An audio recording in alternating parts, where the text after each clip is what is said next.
شكرا عبد الرحمن. محمد، أحييك، أهنئك على هذه النتيجة والمستوى في هذه المباراة. ما الذي اختلف عن المباراة الماضية لكي يحقق النصر 4 أهداف؟ ايش اسمه، الحمد لله. يعني المباراة الماضية يعني قدر الله ما شاء فعل انتهت بالتعادل.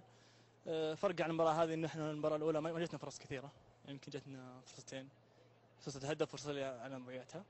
بس الحمد لله اليوم قدرنا اغلب الفرص سجلناها، يمكن جتنا الاهداف هذه وغيرها يمكن ثنتين، فالافضلية انا سجلنا خمس فرص اهداف، والحمد لله على كل حال. هذا كرة قدم يعني. أيضا كان الزملاء يتحدثون في الاستوديو التحليلي أن النصر ليس فقط في أفضلية التسجيل وإنما الانتشار، الكرات الثابتة، الكرات العرضية. هذه الكرات متى صنعت، في المعسكر أم في 48 ساعة اللي بعد مباراة الفتح المباراة الأولى؟ لا بالعكس، يعني احنا يعني حاولنا المباراة الأولى، بس طبعا المباراة الأولى يمكن دائما نحاول نخسر، يعني مباراة الدوري نبدأ بداية صحيحة. الحمد لله قدرنا يعني ناخذ نتيجة تعادل، كان مو طموح، بس الحمد لله يعني المباراة هذه قدرنا نفوز. الجاي أفضل إن شاء الله.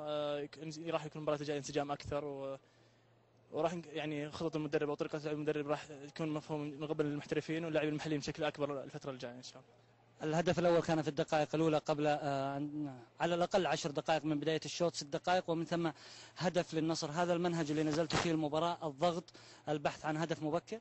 ايوه اكيد طبعا. المباراه زي هذا في ملعبك تحاول انك تجيب هدف في بدايه المباراه، وبعدها تقدر تمسك اللعب. قدرنا تقريبا بعد 10 دقائق سجلنا هدف ثاني.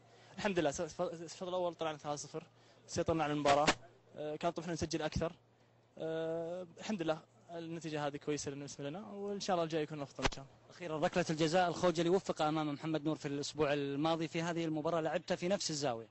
طبعا كابتن محمد خوجلي لاعب كبير، يعني بالنسبه لمحمد السهلاوي لما يجي في الكابتن محمد شرف له، وقد سجلت انا في بلنتي الفتره الماضيه. هي توفيق المره الماضيه، المره هذه توفيق محمد السهلاوي، ان شاء الله الفتره الجايه يكون افضل وافضل.